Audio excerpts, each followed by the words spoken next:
ನಮಸ್ಕಾರ ಸ್ನೇಹಿತರೆ, ಇವತ್ತು ಯಶವಂತಪುರ RMCR ಸ್ಟೇಷನ್ ಹತ್ರ ಇದ್ದೀವಿ. ಗೊರಗುಂಟೆಪಾಳ್ಯ ಸಿಗ್ನಲ್ ಅಲ್ಲಿ ಒಂದು ಕಂಟೈನರ್ನ ಗೋಗಳನ್ನು ತುಂಬಿರುವಂತ ಒಂದು ಕಂಟೈನರ್ನ ಹಿಡಿದಿದ್ದೀವಿ. ಈಗ ಯಶವಂತಪುರ ಸ್ಟೇಷನ್ಗೆ ತಗೊಂಡು ಬಂದಿದ್ದೀವಿ. ನೋಡಿ, ಈ ಕಂಟೈನರ್ನಲ್ಲಿ 2 ಹಸುನ ಸಾಗಿಸಬಹುದು. ಆದರೆ ಇವರು 8 ಹಸುಗಳನ್ನ ಇದರಲ್ಲಿ ಹೇಗೆ ಚಿತ್ರಹಿಂಸೆ ಕೊಟ್ಟು ಸಾಗಿಸ್ತಾ ಇದ್ದಾರೆ ನೋಡಿ.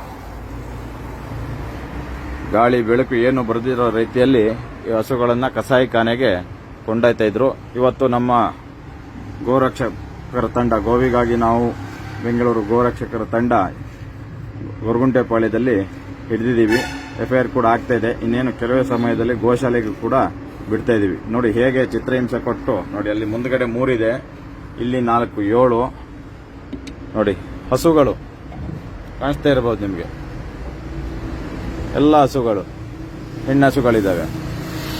ಇಲ್ಲಿ ಅಲ್ಲಿ ಮುಂದೆ 3 ಇದಾವೆ, ಇಲ್ಲಿ 4 ಇದಾವೆ ಈ ಸಾಲಲ್ಲಿ. ಆಮೇಲೆ ಇಲ್ಲೊಂದು ಕರು ಇದೆ ನೋಡಿ, ಚಿಕ್ಕ ಕರು ಇದೆ. ಒಟ್ಟಿಗೆ 8 ಗೋವುಗಳನ್ನ ಅಕ್ರಮವಾಗಿ ಕಸಾಯಿಖಾನೆಗೆ ಕೊಂಡೊಯ್ತಾ ಇದ್ರು. ಕರ್ನಾಟಕದಲ್ಲಿ ಗೋ ಹತ್ಯೆ ನಿಷೇಧ ಕಾಯ್ದೆ ಜಾರಿಯಲ್ಲಿದ್ರೂ ಕೂಡ ಈ ಗೋ ಹಂತಕರು ಮತ್ತೆ ಗೋವುಗಳನ್ನ ಈ ಸಾಗಿಸುವಂತ ಕೆಲಸ ಮಾಡೋರು ನಿರಂತರವಾಗಿ ಗೋವುಗಳನ್ನ ಸಾಗಿಸ್ತಾ ಇದ್ದಾರೆ. ನೋಡಿ, KA 456810 ಗಾಡಿ ನಂಬರು.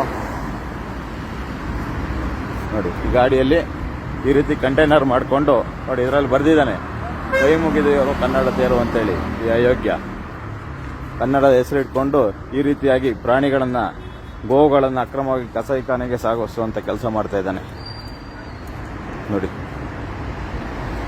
KA 456810 ಈ ಗಾಡಿಯಲ್ಲಿ ಅಕ್ರಮವಾಗಿ ಗೋವನ್ನು ಸಾಗಾಟ ಮಾಡ್ತಿದ್ದಾನೆ. ಈಗ ಯಶವಂತಪುರ RMCR ಸ್ಟೇಷನ್ ಅಲ್ಲಿ ಇದ್ದೀವಿ. ಇನ್ನೇನು ಕೆಲವೇ ಕ್ಷಣದಲ್ಲಿ ಗೋಶಾಲೆಗೆ ಹೋಗ್ತಾ ಇದ್ದೀವಿ.